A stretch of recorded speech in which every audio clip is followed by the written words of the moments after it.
Alhamdulillah wa salatu wa salamu ala rasulillah wa ba'd.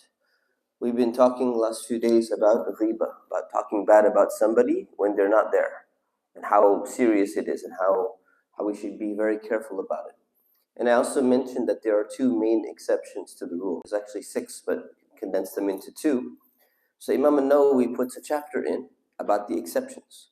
Babun fi ma yubahu min al-ghiba. The times where it is allowed for you to talk bad about somebody, very few circumstances.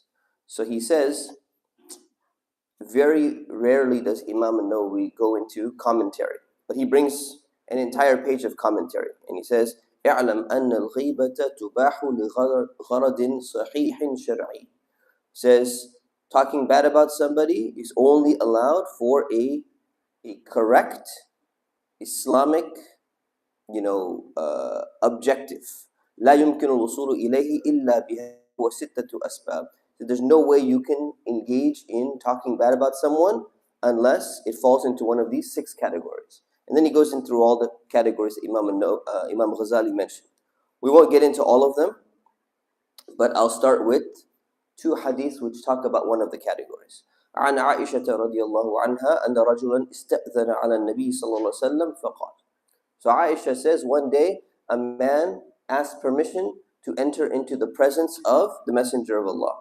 فقال, so he said, إِذَنُوا لَهُ. He said, grant him permission to come in. بِئْسَ أَخُو الْعَشِيرَةِ.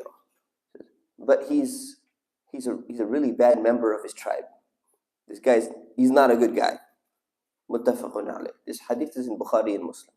So the Prophet ﷺ said something about this person. If you heard it, obviously imagine someone says, you know what, you're one of the worst members of your tribe.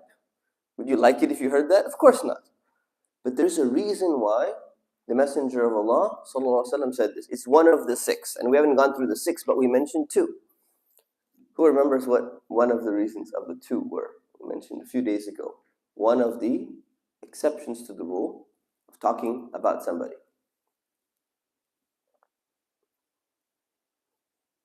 One out of two. And one of them is to warn somebody. If you have to legitimately warn somebody about someone, you have to say something. This is an exception to the rule. The second exception is consultation.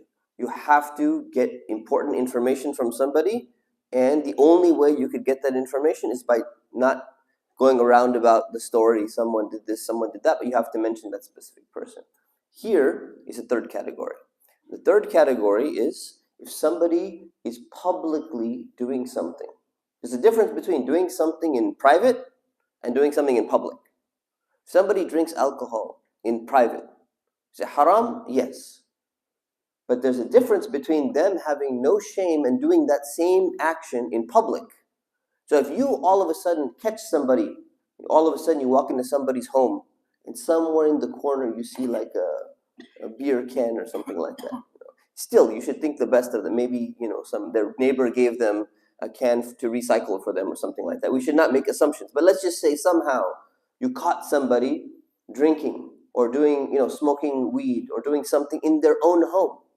There's a difference between that and between the person who's doing it and posting it on, Instagram and social media. Check it out. I was with the guys. We were drinking, and he's got beer cans in there, and they're sitting in a Lamborghini, and they're, look how cool we are. Take a picture of ourselves. They're not the same category. They're completely different categories. So one of the exceptions to the rules, if somebody is publicly known to behave like this, and this is what they do openly, then it is not considered to be backbiting, talking ghiba against them. If this is what they do publicly in their behavior, you can't say, that brother drinks. Don't say bad things about him. He drinks openly, all the pictures in front of everybody. Everybody knows that he's drinking alcohol. This doesn't become ghiba anymore. He wouldn't like it if you heard him saying that. Of course he wouldn't, but he's doing it publicly. So there's different categories. So there's one reason why the Messenger of Allah ﷺ said this is because scholars try and figure out what's the reason. Reason number one is because he did this publicly. His entire tribe knows that this is one of the worst people of the entire tribe. Number one. Reason number two, he's warning the Sahaba. He's warning his companions, saying, this guy wants to meet with me, and you guys might start to judge me or say, hey, you're about to enter into a treaty with this guy, or why do you treat this guy harshly, or whatever it is. So he needed to give a warning to the Sahaba who were going to witness this meeting and say, you know what, I want you to know what type of person we're about to deal with. Imagine you're walking into a meeting, an important meeting, and you have your students next to you, you have your disciples, you're training them or whatever it is. And they want to know, hey, why are you behaving strangely? You don't behave with this person normally, and you're warning them. I want you to understand who we're about to be meeting. We're not meeting some random person. I'm going to be treating this person in a different way than I treat the normal people, because he's one of the worst people of his tribe. He's one of the most irresponsible people. He's one of the people with the worst manners. You're going to notice some difference in my behavior. So he's giving a warning to the Sahaba. So may Allah subhanahu wa ta'ala help us to understand when there are true exceptions to backbiting. May Allah subhanahu wa ta'ala protect our hearts and protect our mouths. Ameen wa sallallahu ala Sayyidina Muhammad wa ala alihi wa sahbihi wa sallam. Assalamu alaikum.